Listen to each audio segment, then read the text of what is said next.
Hello, Lou Hamilton from Audible Elegance of Cincinnati, Ohio. We are located a couple doors north of the original Montgomery Inn, across the street from Montgomery Cyclery. We have a website, audibleelegance.com. We have a new and used store available for you to view. I also do some blogs, and you can enjoy those. That's under the other category.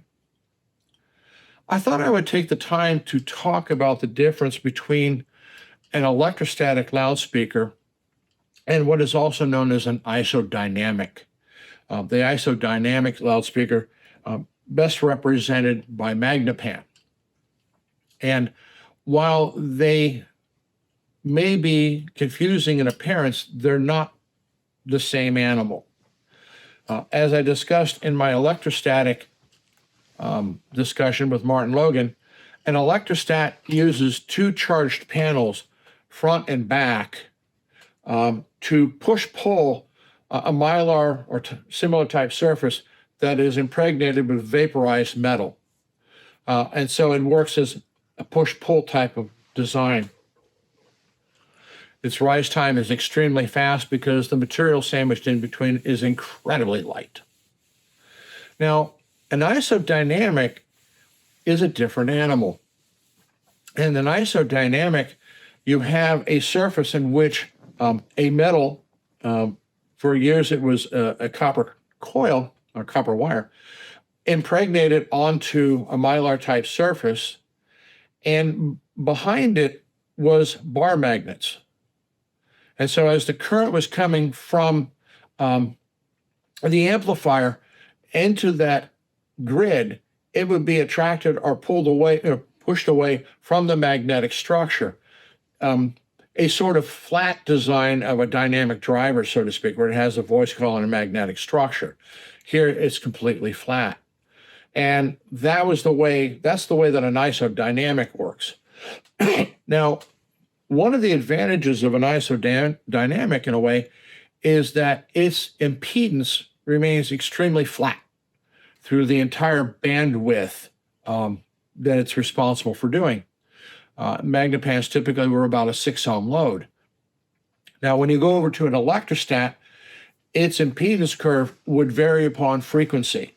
So it's more like a reactive load in its characteristics in terms of an impedance curve, although both an electrostat and an isodynamic are more capacitive in their nature as far as the loading on the amplifier. Now, isodynamics, for the most part, are a flat panel. They're flat horizontally and they're flat vertically. So anyone who's owned Magnepans, and I have, understand that its dispersion is 3 degrees horizontal and 3 degrees vertical. Now, in the early stages, the isodynamic for Magnepan was just this embedded wire. And later on, they added a ribbon tweeter to pick up the speed and extend the upper frequencies. And so people who had, let's say, MG3s or MG3As and such, you're familiar with the ribbon driver on the side. And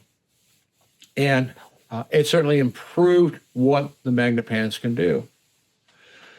More recently, Magnepan had moved away from the use of a copper wire, and anybody who's repaired the old speakers knows what I'm talking about, and have embedded a flat wire, which imitates somewhat of what a ribbon does, and they refer to it as the quasi-ribbon. And what that allowed them to do is to improve the rise time and the speed of the panel itself.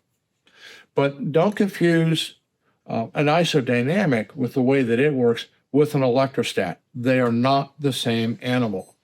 And people get confused by that because it's flat. And I guess maybe that stemmed from the fact that one of the early recognized flat panel electrostats was the KLH9. Which Magnepans, ultimately came along, and yes, they have to be a flat panel. So people thought, well, it's an electrostat like the KLH9, and it's not. So I just wanted to make sure that people understood the difference between an electrostat and an isodynamic. They each have their place in the market. And so I hope you enjoyed the video. Thank you.